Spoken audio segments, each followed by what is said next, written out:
Thank you, Daniel, for that lovely setup. Thank you to the Nation Institute, to the Ridenhour Foundation. Thank you to the Friedel Foundation for honoring me today. I look at the names of past and present honorees, and I'm both humbled and inspired because it's an amazing group of people that I'm just astonished when I see my name listed among them. So thank you to all of them. I make films about unlikely people who stand up to enormous power structures. Typically, it tends to be students. And that's a little bit of, it's ironic because when I was Daniel's age, when I was in high school, I was told you can make a difference in the world when you become an adult. We were told if you wanted to have a voice, you had to start out as a reporter and you had to work your way up, and finally, if you're lucky, be able to write for the New York Times to be able to influence.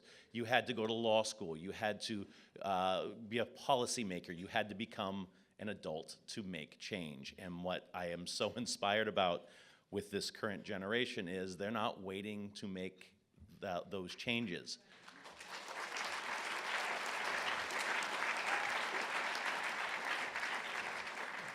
Joshua Wong was 14 when they announced that Communist Party education was coming to Hong Kong. And his parents' generation, they shrugged and they said, you can't fight China. What are you gonna do? And Joshua used his allowance, he bought a bullhorn. He ultimately got 120,000 kids to occupy Communist Party headquarters for 9 days, and he won. And instead of backing down, he then doubled down when he was 17, and he said, you promised us democracy at the handover in 1997. I want it now. And he got 13,000 kids to skip school, led them back again into Communist Party headquarters, ultimately got 500,000 people in the streets of Hong Kong, and shut down Central District for 79 days. And he lost.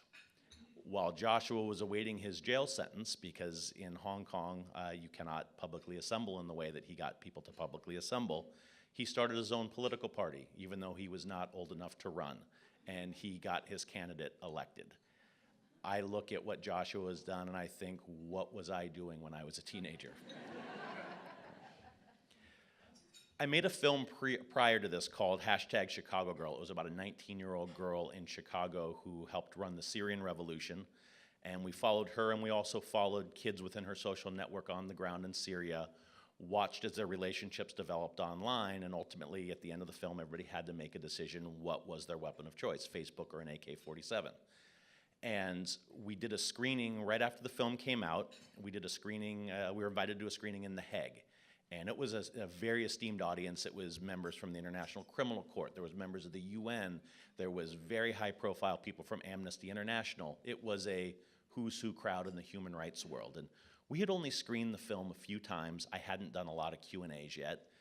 And the film ended, and I went up to do my Q&A, and the first question I got was from a gentleman who was probably in his 50s, and he raised his hand, and he said, I think in the grand scheme of the Syrian Revolution, you cannot make the argument that she has made any difference, this girl in your film.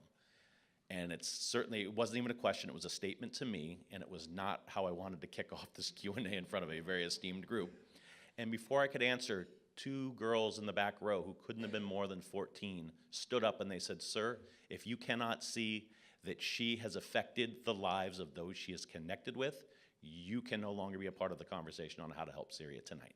And I thought, this is a movement. That's the moment I knew that this was a movement. And I get asked all the time, why do young people starting these movements matter? To change the world, you have to believe that you can. And that's where this generation, I think, is going to do amazing things. So thank you.